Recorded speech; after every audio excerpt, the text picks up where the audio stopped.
Hi friends, welcome back to my channel. Friends, ಈ ಒಂದು ವಿಡಿಯೋದಲ್ಲಿ ಸಾಹಸ ಸಿಂಹ ವಿಷ್ಣುವರ್ಧನ್ ಅವರ ಟಾಪ್ 5ನಲ್ಲಿ ರೀಮೇಕ್ ಆದ ಸಿನಿಮಾಗಳು ಯಾವ್ಯಾವು ಅಂತ ನೋಡೋಣ. ಅದಕ್ಕಾಗಿ ವಿಡಿಯೋನ ಎಲ್ಲೂ ಸ್ಕಿಪ್ ಮಾಡದೆ ಕೊನೆವರೆಗೂ ನೋಡಿ. ವಿಷ್ಣುವರ್ಧನ್ ಅವರ 5ನೇ ಸ್ಥಾನದಲ್ಲಿ ರೀಮೇಕ್ ಆಗಿರುವ ಸಿನಿಮಾ ಚಿನ್ನ ನಿನ್ನ ಮುದ್ದಾಡುವೆ. ಈ ಸಿನಿಮಾ 1976ರಲ್ಲಿ ರಿಲೀಸ್ ಆಗಿದೆ. ಈ ಸಿನಿಮಾವನ್ನು 1979ರಲ್ಲಿ ತೆಲುಗು ಭಾಷೆಯವರು ಮಿನೋ ಎಂಬ ಹೆಸರಿನಲ್ಲಿ ರೀಮೇಕ್ ಮಾಡಿದ್ದಾರೆ. ವಿಷ್ಣುವರ್ಧನ್ ಅವರ 4ನೇ ಸ್ಥಾನದಲ್ಲಿ ರೀಮೇಕ್ ಮಾಡಿರುವ ಸಿನಿಮಾ ಅಸಾಧ್ಯ ಅಳಿಯ. ಈ ಸಿನಿಮಾ 1979ರಲ್ಲಿ ರಿಲೀಸ್ ಆಗಿದೆ. ಈ ಸಿನಿಮಾವನ್ನು 1981ರಲ್ಲಿ ತೆಲುಗು ಭಾಷೆಯವರು ಮಾಯಾದಾರಿ ಅಲುಡಾ ಎಂಬ ಹೆಸರಿನಲ್ಲಿ ರೀಮೇಕ್ ಮಾಡಲಾಗಿದೆ. 3ನೇ ಸ್ಥಾನದಲ್ಲಿ ರೀಮೇಕ್ ಮಾಡಿರುವ ವಿಷ್ಣುವರ್ಧನ್ ಅವರ ಸಿನಿಮಾ ಹಾಲುಂಡ ತವರು. ಈ ಸಿನಿಮಾ 1994ರಲ್ಲಿ ರಿಲೀಸ್ ಆಗಿದೆ.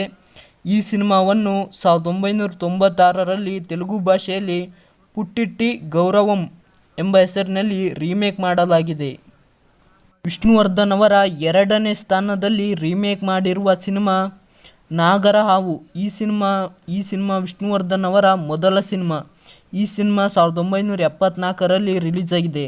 ಈ ಸಿನಿಮಾವನ್ನು 3 ಭಾಷೆಯಲ್ಲಿ ರೀಮೇಕ್ ಮಾಡಲಾಗಿದೆ.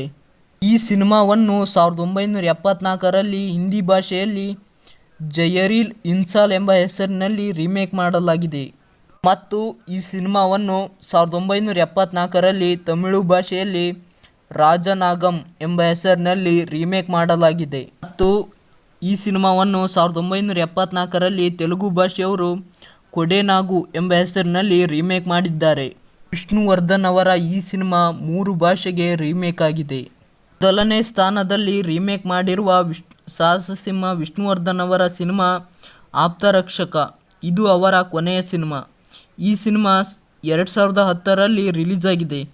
ಈ ಸಿನಿಮಾವನ್ನು ತೆಲುಗು ಭಾಷೆಯವರು ನಾಗವಲ್ಲಿ ಅಂತ 2010ರಲ್ಲಿ ರೀಮೇಕ್ ಮಾಡಿದ್ದಾರೆ. ಇದು ಫ್ರೆಂಡ್ಸ್ ಇವತ್ತಿನ ವಿಡಿಯೋ ಇಷ್ಟ ಆದರೆ ಖಂಡಿತ ಲೈಕ್ ಮಾಡಿ ಮತ್ತು ಇನ್ನಿತರ ವಿಡಿಯೋಗಾಗಿ ಚಾನಲ್ನ ಸಬ್ಸ್ಕ್ರೈಬ್ ಮಾಡಿಕೊಂಡು ಸಪೋರ್ಟ್ ಮಾಡಿ.